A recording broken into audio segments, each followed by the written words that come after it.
大家平安，欢迎收听迦南之声，我是尤伯牧师。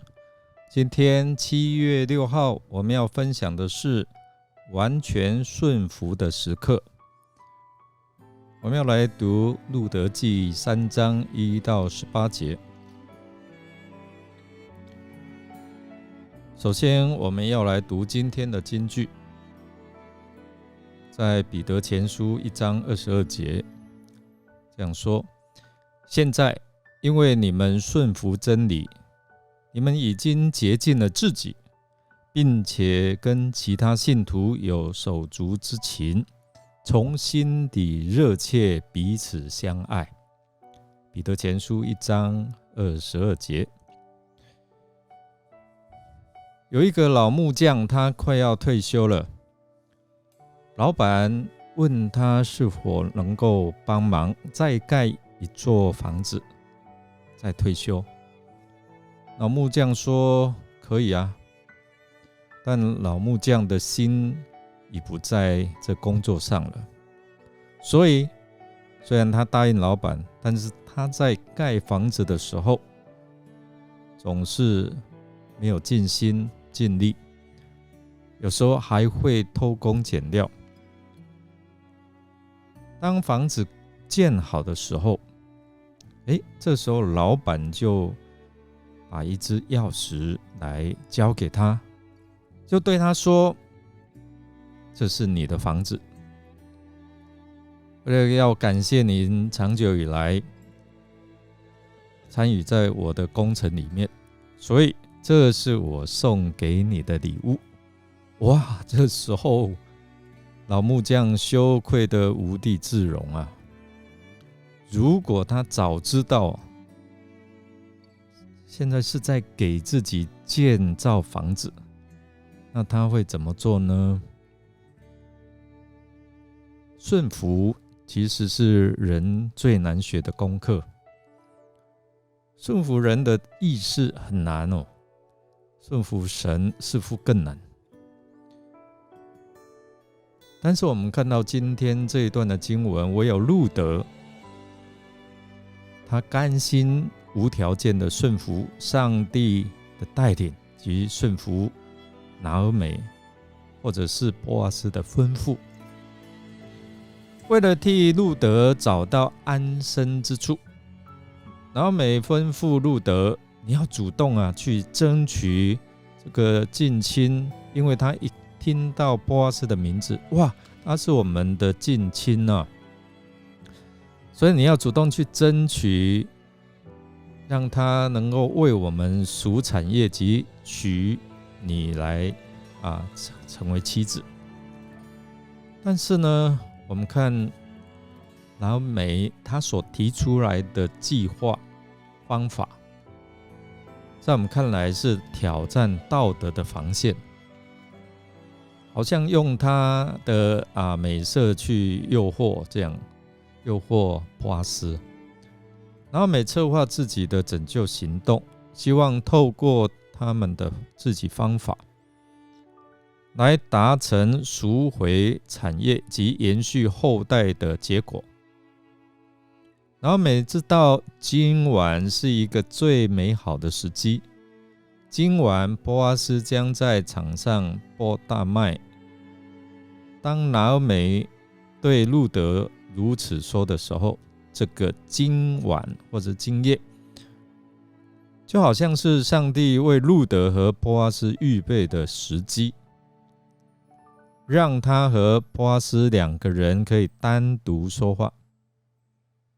可是拿俄米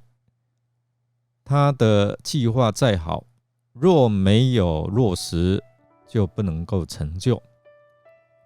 当然要路得愿意去顺服的去做这一件，可能面对道德，他是超越这样的道德底线哦，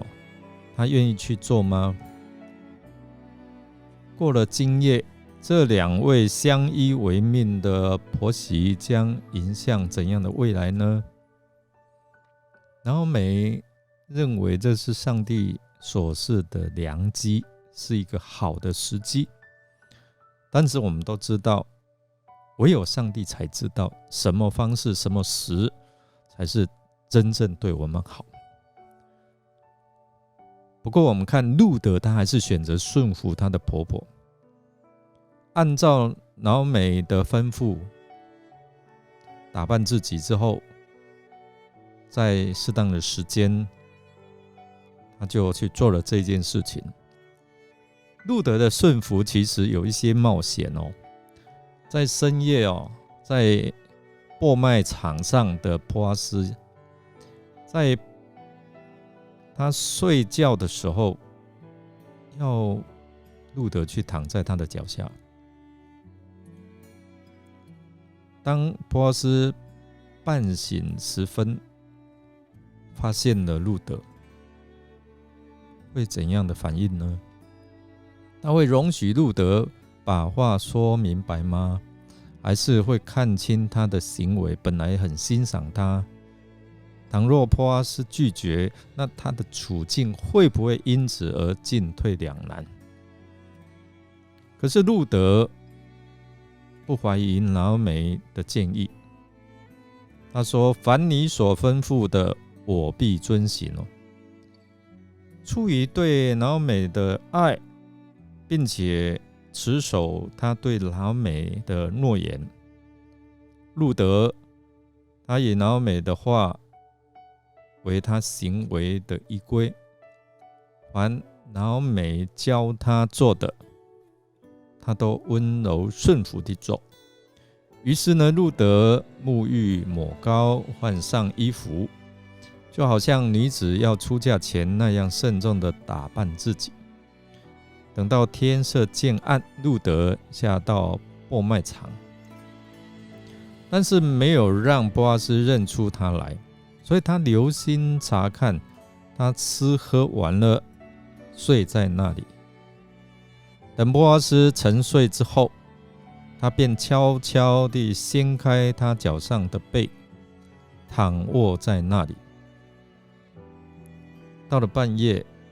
波阿斯惊醒，发现不料有个女子躺在他的脚下。在故事的进行中，作者一气呵成，将路德与波阿斯在播麦场上会面的情景，他们的表情、动作、节奏很快的连贯叙述，令我们读者不由得屏住呼吸，急于想知道波阿斯的反应如何。所以我们看到波阿斯知道当路德跟他讲说：“求你用你的衣襟遮盖我。”又加上了这句话说：“你是我的至亲。”这个“你是我的至亲”是指着在摩西律法里，至亲亲属有为顽固之至亲繁衍后代的责任。路德的话，他既婉转又明确，不但提醒波阿斯有责任在身，也维护了自己的尊严。真的是一位勇敢有智慧的女子啊！在两个人的对话当中，我们看波阿斯他完全明白路德此刻的心愿，他深受感动，又再次为路德求上帝来赐福他。此刻波阿斯他展现了一个拯救者的角色，表明了自己的态度，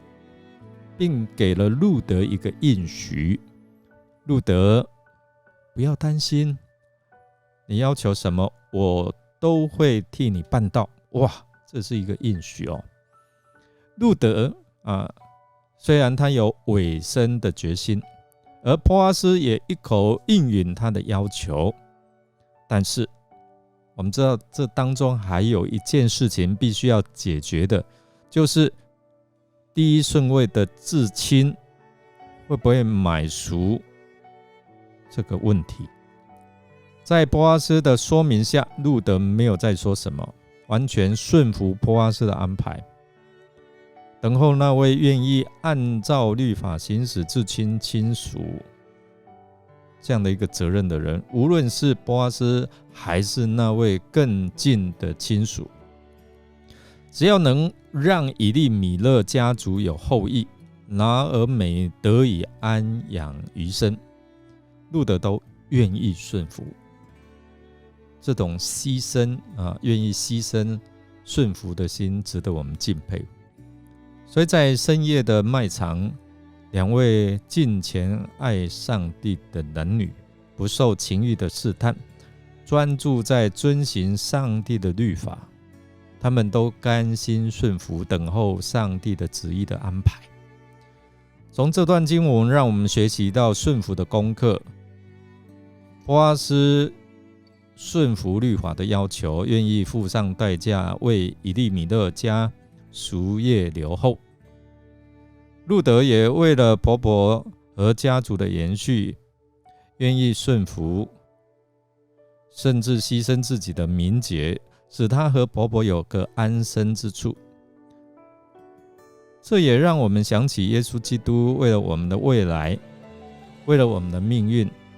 他愿意牺牲自己，付上代价，为了就是要赎回我们。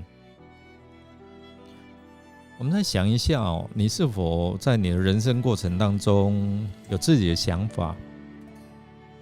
用自己的方法、想法要去争取得到某些的应许，但是你顺服在上帝的旨意与带领当中，还是你继续想用自己的方法来争取你想要的结果呢？我们默想路德以信心顺从拿俄美的话，但是上帝却透过波阿斯的作为来符合上帝的心意。思想一下，你的信心和你听的道是不是有相称呢？让我们一起来祷告。亲爱的天父，请带领我们向耶稣基督做更深的委身与顺服，包括我们自己的身体健康、家庭、资源、恩赐、人际关系、时间管理，我们的成功或者是失败，都顺服在你的带领。我愿意放手，让天父随己意安排。对于一切你所应许的结果，我们愿意顺服。祷告是奉靠主耶稣基督的圣名求，阿们。感谢您的收听，如果您喜欢我们的节目，欢迎订阅并给我们鼓励与代祷。我是尤伯牧师，祝福您一天充满平安、健康、喜乐。我们下次再见哦。